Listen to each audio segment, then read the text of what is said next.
નમસ્કાર વિદ્યાર્થી મિત્રો, હું જસાણી સર જસાણી એજ્યુકેશનમાં આપ સૌનું હાર્દિક સ્વાગત કરું છું. આગળના જે આપણે ટોપિક જોયા, આપણું ચેપ્ટર ચાલુ છે વિદ્યુત. એમાં જે ટોપિક જોયા વિદ્યુત ભાર, વિદ્યુત પ્રવાહ, વિદ્યુત સ્થિતિમાન, ઓહ્મ્સનો નિયમ, અવરોધોનું શ્રેણી અને સમાંતર જોડાણ, એ આપણે સારી રીતે સમજ્યા હશો. હજી જો એનું રિવિઝન કરવું હોય તો આપણી ચેનલની અંદર એ વિડીયો ઉપલબ્ધ છે અને એ જે તે ટોપિક પ્રમાણે છે, તો તમે એનું વારંવાર રિવિઝન પણ કરી શકો. આજે જે આપણે જોવાનું છે, આપણે ઓહ્મના નિયમ પરથી અવરોધનું સૂત્ર સાબિત કર્યું અને એ અવરોધોનું એકથી વધારે અવરોધ હોય તો કેવી રીતે જોડાણ કરી શકાય, તો કે શ્રેણી જોડાણ અને સમાંતર જોડાણ. આ સિવાય આ અવરોધ પર અસર કરતા જે કઈ પરિબળો છે એ ક્યાં છે, એટલે આજનું આપણું ટાઇટલ છે અવરોધકતા, અને આના પરના આપણે એક્ઝામ્પલ પણ જોવાના છે કે સુવાહકનો અવરોધ જેની પર આધાર રાખે છે તે પરિબળો, અવરોધ જેની પર આધાર રાખે છે તે પરિબળો આપણે જોવાના છે. અવરોધ જેની પર આધાર રાખે છે તે પરિબળો ક્યાં છે, એક પ્રવૃત્તિ દ્વારા આપણે સમજીએ. દાખલા તરીકે આ બિંદુ એ, અહીંયા જે છે એ બિંદુ બી, એની સાથે એ મીટર, અહીંયા જુઓ તો આ બેટરી, એની સાથે આ કળ કે આવી. અહીંયા જે અત્યારે મેં તાર લીધો છે, અત્યારે જે હું તાર લઉં, આવી રીતે હું લઈ શકું. આ જે તાર છે, આ તાર જેની લંબાઈ L છે અને આડછેદનું ક્ષેત્રફળ A છે. આડછેદનું ક્ષેત્રફળ A છે, કેપિટલ A છે. એટલે લેવું પડે કે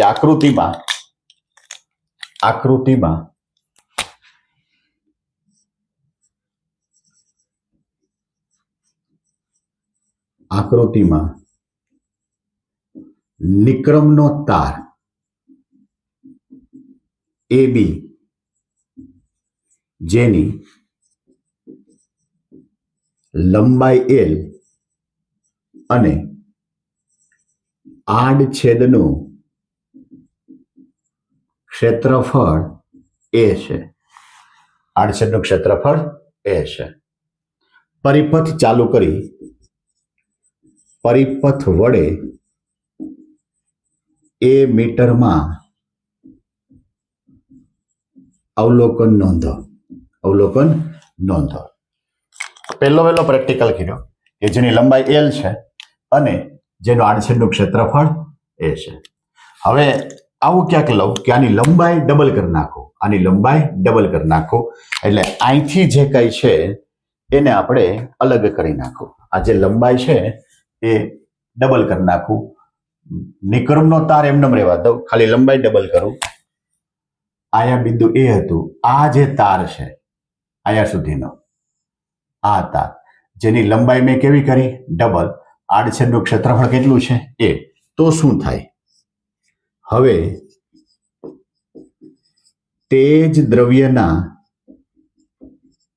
તારની લંબાઈ બમણી કરો,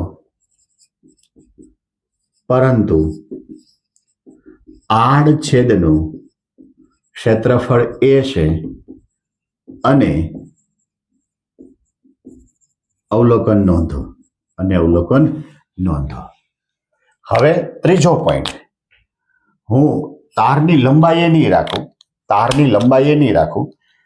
અહીંયા અવલોકન નોંધો તો શું થાય એ લખતા જાય. અવલોકન નોંધો તો શું થાય, તો કે પહેલો જે પોઈન્ટ છે એ પહેલા પોઈન્ટનું અવલોકન શું આવ્યું કે જો તારની લંબાઈ બમણી કરતા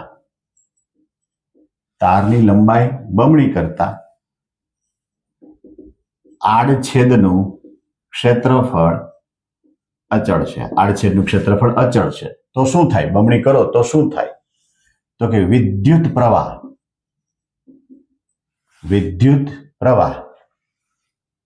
અડધો થાય. વિદ્યુત પ્રવાહ અડધો થાય. એનો મતલબ એ થયો કે તારની લંબાઈ એ અવરોધ પર અસર કરે છે.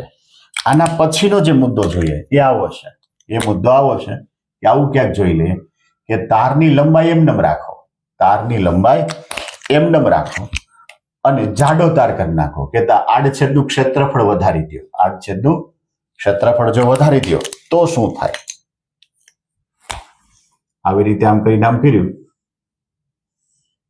આ બિંદુ એ, આ બી, જેની લંબાઈ એલ છે અને આડછેદનું ક્ષેત્રફળ ડબલ કરી નાખો તો શું થાય? ક્યાંય લખવું પડે કે હવે તારની લંબાઈ અચળ, પરંતુ તારના આડછેદનું ક્ષેત્રફળ બમણું કરતા, આડછેદનું ક્ષેત્રફળ બમણું કરતા શું થાય એ આપણે જોયું. આ બીજું રીડિંગ થયું તો એને અહીં લખીએ કે જો આડછેદનું ક્ષેત્રફળ બમણું કરતા, એનો મતલબ એ થયો કે લંબાઈ અચળ છે. લંબાઈ અચળ છે તો વિદ્યુત પ્રવાહ બમણો થાય. તો વિદ્યુત પ્રવાહ બમણો થાય. ત્રીજું, આમાંનામાં ત્રીજું જોઈએ તો શું થાય? તો કે લંબાઈ એની રાખો, આડછેદનું ક્ષેત્રફળ એનું એ રાખો, પરંતુ દ્રવ્ય બદલાઈ નાખો. દ્રવ્ય બદલાઈ નાખો. આ જે તાર છે એ બીજી કોઈ ધાતુનો લઈ લો. બીજી કોઈ ધાતુનો તાર છે તો શું થાય? હવે લંબાઈ અને આડછેદનું ક્ષેત્રફળ અચળ, પરંતુ દ્રવ્ય બીજું લેવામાં આવે કે ડાયક્રોમનો જે તાર હતો એની જગ્યાએ બીજી ધાતુનો તાર લેવામાં આવે તો શું થાય? જો આડછેદનું ક્ષેત્રફળ અને લંબાઈ અચળ રાખતા, પરંતુ તારનું દ્રવ્ય બદલાવતા વિદ્યુત પ્રવાહમાં ફેરફાર થાય છે. વિદ્યુત પ્રવાહમાં ફેરફાર થાય છે. એનો મતલબ એ થયો કે જે કઈ અવરોધ છે એ અવરોધનો આધાર શેના પર થયો? અવરોધનો આધાર શેના પર થયો? તો કે અવરોધનો આધાર એ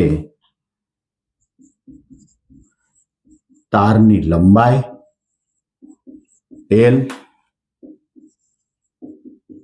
આડછેદનું ક્ષેત્રફળ એ અને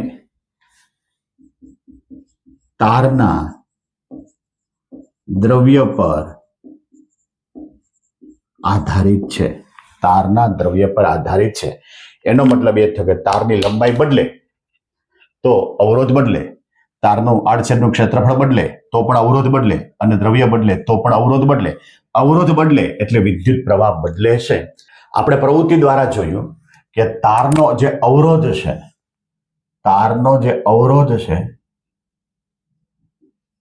તારનો અવરોધ તે તારની લંબાઈ, આડછેદનું ક્ષેત્રફળ, તારના આડછેદનું ક્ષેત્રફળ અને તારના દ્રવ્ય પર આધારિત છે. આવું આપણને પ્રવૃત્તિ પરથી ખબર પડી. તો આપણો જે ક્વેશ્ચન છે એ ક્વેશ્ચન આવો બનશે કે તારની અવરોધકતા સમજાવો, અથવા તો પ્રશ્ન આવો કે અવરોધકતા સમજાવો, 2 માર્કમાં જાય. હવે આપણે જોઈએ કે ભાઈ તારના અવરોધ પર આ 3 વસ્તુ અસર કરે તો કેવી રીતે અસર કરે છે. તો એના માટે પહેલો મુદ્દો આવે કે તારનો અવરોધ એ તારની લંબાઈના સમપ્રમાણમાં હોય છે. સમપ્રમાણમાં હોય છે એનો મતલબ એ થયો આર ચલે છે એલ. જો લંબાઈ વધારે તો અવરોધ વધારે, જો લંબાઈ ઓછી તો અવરોધ ઓછી. બરાબર. બીજો મુદ્દો છે કે તારનો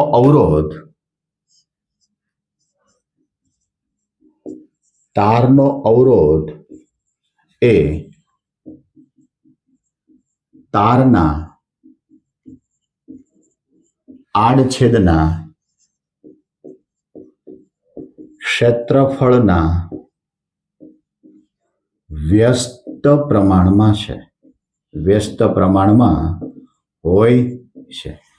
એનો મતલબ એ થયો કે આર ચલે છે 1/a. એટલે તારનો આડછેદનું ક્ષેત્રફળ. આ બેયને જો ભેગા કરીને લખીએ તો આવી રીતે લખી શકાય કે આર ચલે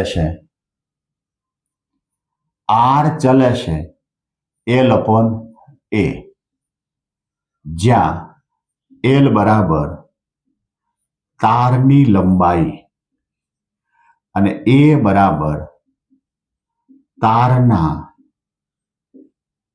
આડછેદનું ક્ષેત્રફળ. હવે જો હું ચલનની નિશાની દૂર કરું તો કંઈક અચળાંક મારે મૂકવો પડે. એટલે આવું બને R બરાબર રો L/a, જ્યાં રો ઇઝ ઇક્વલ ટુ અચળાંક અને જેને અવરોધકતા કહેવામાં આવે છે. જેને શું કહેવાય? અવરોધકતા કહેવામાં આવે છે. જો આ અવરોધકતાને હું કરતા બનાવું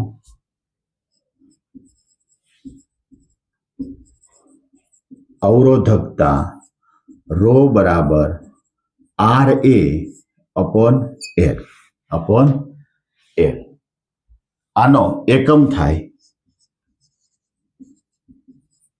થાય rho is equal to ohm metre square upon metre. R નો એકમ ઓહમ, ક્ષેત્રફળનો એકમ મીટર સ્ક્વેર અને લંબાઈનો એકમ મીટર. મીટર ઉડી જાય તો આને કહેવાય ઓહમ મીટર. આને કહી શકાય ઓહમ મીટર.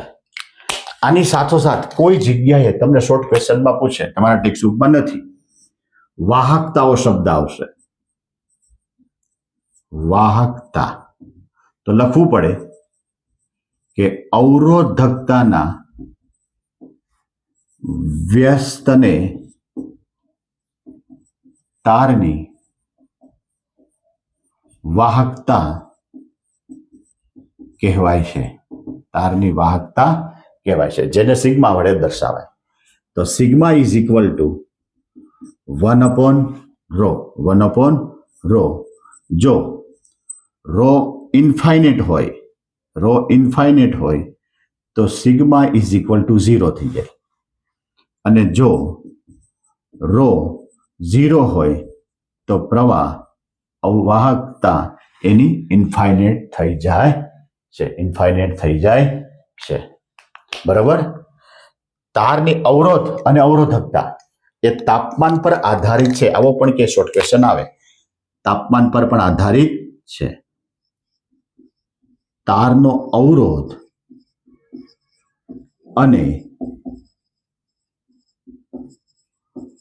અવરોધકતા એ તાપમાન પર આધારિત છે. એનો મતલબ એ થયો તાપમાન વધે તો અવરોધ કે અવરોધકતા ઘટે.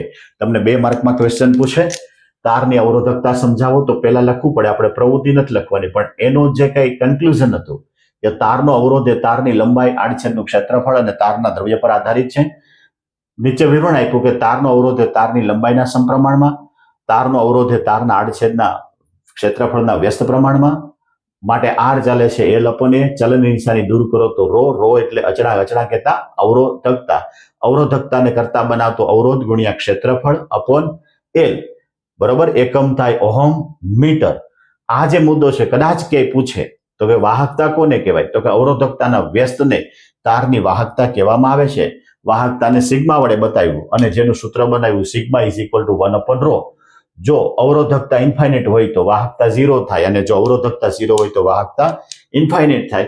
આ ખાસ ઉપયોગી છે કે તમારું જે વાહક, સુવાહક અને અર્ધવાહક છે એના પર આધારિત છે કે તારનો અવરોધ અને અવરોધકતા એ તાપમાન પર આધારિત છે. જોઈએ, તમારી ટેક્સ્ટ બુકના 2 દાખલા છે. સ્વાધ્યાયમાં જે આપ્યા છે એક્ઝામ્પલ 8 અને એક્ઝામ્પલ 10. પહેલા 8મો એક્ઝામ્પલ એકદમ ઈઝી છે. જોઈએ, જ્યારે અજ્ઞાત અવરોધ ના 2 છેડા વચ્ચે, અવરોધને 2 છેડા હોય, એ 2 છેડા વચ્ચે 12 વોલ્ટની બેટરી, દાખલા ગણવા માટે આ ડેટા જરૂરી છે કે V બરાબર 12 વોલ્ટ. કદાચ વાક્યરચના પરથી તમને ખબર ન પડે તો એકમ પરથી ખબર પડે. બેટરી જોડવામાં આવે ત્યારે પરિપથમાં 2.5, આ 2.5 છે એને I કહેવાય, 2.5 મિલી એમ્પિયર. હવે આ મિલીને આપણે ત્યારે કીધું હતું કે એમ્પિયરમાં કન્વર્ટ કરવાનું. 2.5 ગુણ્યા 10⁻³ નો પ્રવાહ વહે તો અવરોધકનો અવરોધ એટલે મારે R શોધવાનો છે. બહુ ઈઝી દાખલો છે. આપણી પાસે ઓહમનો નિયમ છે તો અહીં ટાઇટલ મારવું પડે કે ઓહમના નિયમ પરથી, ઓહમના નિયમ પરથી શું નિયમ હતો તો કે R બરાબર V/I. V કેટલા છે 12 છેદમાં 2.5 ગુણ્યા 10⁻³ 2.5 ગુણ્યા 10⁻³. જોવો જી, ભાગાકાર કરતા લગભગ 2.4 એટલે એપ્રોક્સિમેટ 4 પોઈન્ટ કેટલા થશે? અહીંયા સાદું કેલ્ક્યુલેશન કરું તમને ખ્યાલ આવે એટલા માટે કે 12/2.5 તો અહીંયા 0 થઈ ગયું, માટે કેટલું થયું? 25 × 4 બરાબર 8, 4.8. 4.8 ગુણ્યા 10⁻³. હવે ઘણાને એમ થશે કે 10⁻³ કેમ થઈ ગઈ? તો કે છેદમાં માઇનસ ઘાત છે એટલે અંશમાં જાય તો એ કેવી થઈ જાય? પ્લસ ઘાત થઈ જાય. તમારો આન્સર 4ની સમથિંગ આવી શકે. 4.8 ગુણ્યા 10⁻³ 4.8 ગુણ્યા 10⁻³ આવું આવી શકે. બીજો જે એક્ઝામ્પલ છે એ એક્ઝામ્પલ થોડો જોવામાં ક્રિટિકલ લાગે અને એના કારણે તેમ કહેવાય કે ફિઝિક્સ અઘરું લાગે છે. ઊંધો પ્રશ્ન પૂછ્યો છે. 176 ઓહમના કેટલા અવરોધોને સમાંતર જોડવા જોઈએ કે જેથી 220 વોલ્ટની લાઇનમાંથી 5 એમ્પિયર પ્રવાહ વહે? હવે આ જે છે એ સમતુલ્ય અવરોધ છે. કોનો? તો કે સમાંતર જોડાણનો. કોનો? તો કે સમાંતર જોડાણનો. આયા છે 5 ઓહમ. તો કે 176 ના કેટલા અવરોધ છે? તો કે આપણને ખબર નથી કેટલા અવરોધ છે. એક અવરોધની વેલ્યુ કેટલી છે? 176 ઓહમ. કહેતા અહીંયા R બરાબર 176 ઓહમ, પણ એની પહેલા આના પરથી આપણે કેટલો અવરોધ છે એ જોઈ લઈએ. તો કે V બરાબર 220 વોલ્ટ, અહીં V આપ્યો છે એટલે આને V કહેવાય. I બરાબર 5 એમ્પિયર, I બરાબર 5 એમ્પિયર, માટે લખાય કે સમતુલ્ય અવરોધ, અહીં ટાઇટલ મારવું પડે, સમતુલ્ય અવરોધ R ડેશ બરાબર V/I, જેથી R ડેશ બરાબર V કેટલા છે? 220 છેદમાં 5 5 4 એટલે 44 ઓહમ આવે. 44 ઓહમ આવે. એક અવરોધની કિંમત કેટલી છે? એક અવરોધની કિંમત કેટલી છે? અવરોધનું મૂલ્ય R બરાબર 176 છે. તો મારે શું શોધવાનું? n શોધવાનો છે. શું શોધવાનું? n. તો કે સમાંતર અવરોધના સૂત્ર પરથી, આવું આપણે સૂત્ર ત્યારે જોયું હતું, સમાંતર જોડાણના સૂત્ર પરથી. સૂત્ર શું હતું?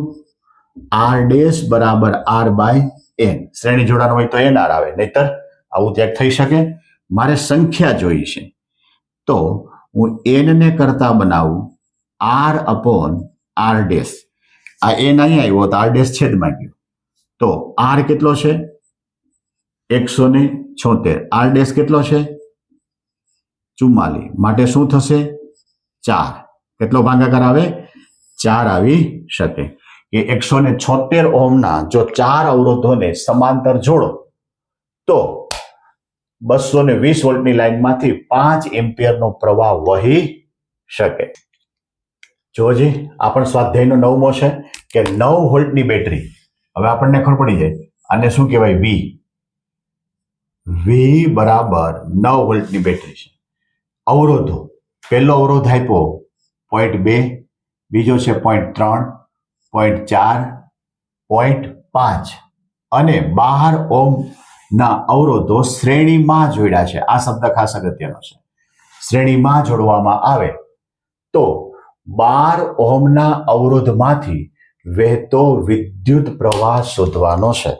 હવે અહીંયા કદાચ એમનેમ જવાબ આવી જાય. જુઓ જી, 12 ઓહમના અવરોધમાંથી, પહેલા આકૃતિ દોરીએ, આપણે સમજવાનો પ્રયત્ન કરીએ. આ એક અવરોધ, આ બીજો, એટલે 0.3, આ 0.4, આ 0.5, આ 12 આમ છે. એની સાથે 12 વોલ્ટની બેટરી જોડી છે. કેટલા વોલ્ટની? 12 વોલ્ટની બેટરી જોડી છે. આવી રીતે છે. આ પ્લસ હોય, આ માઇનસ હોય. જોજી, પહેલો અવરોધ કેટલો છે? 0.2 ઓહમ, 0.3 ઓહમ, 0.4 ઓહમ, 0.5 ઓહમ અને આ કેટલું છે? 12. હવે જોઈએ આપણે કે કેટલો પ્રવાહ હોય. તો કે આમાંથી I જેટલો પ્રવાહ નીકળે બેટરીમાંથી. એ દરેકમાંથી આવી રીતે આમ પસાર થાય, આમ પસાર થાય. અહીંયા પણ I જેટલો હોય. તો 12 ઓહમનો અવરોધ છે, એમાંથી પણ કેટલો પ્રવાહ પસાર થશે? I જેટલો. એટલે શ્રેણી જોડાણ હોવાથી 12 ઓહમના અવરોધમાંથી I જેટલો વિદ્યુત પ્રવાહ પસાર થાય છે. હવે અમારે I મેળવવો પડે. I જેટલો પ્રવાહ પસાર થાય છે. તો કે સમાંતર જોડાણ હોવાથી R ડેશ નું સૂત્ર શું થાય? સમતુલ્ય અવરોધ.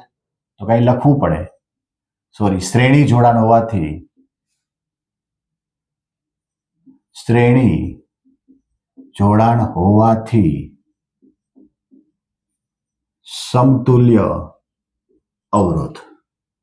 તો કે R ડેશ બરાબર, જોજી, 0.2 વત્તા 0.3 વત્તા 0.4 વત્તા 0.5 વત્તા 12.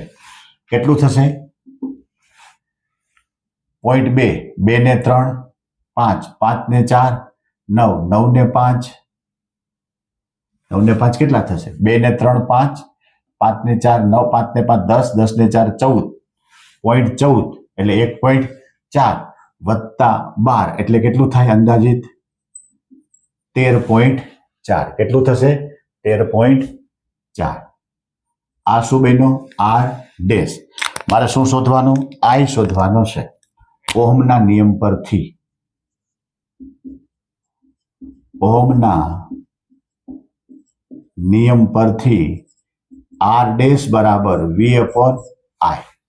તો કોને કરતા બનાવવું? આઈ ને. માટે વી અપોન આર ડેશ. વી કેટલો હશે? આઈ બરાબર વી કેટલો છે? 9 છે. આ કેટલું આવ્યું?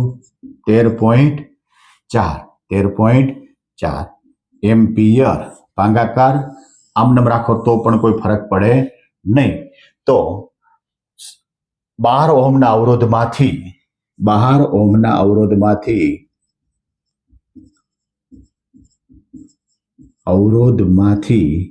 આઈ બરાબર 9/13.4 એમ્પિયર જેટલો વિદ્યુત પ્રવાહ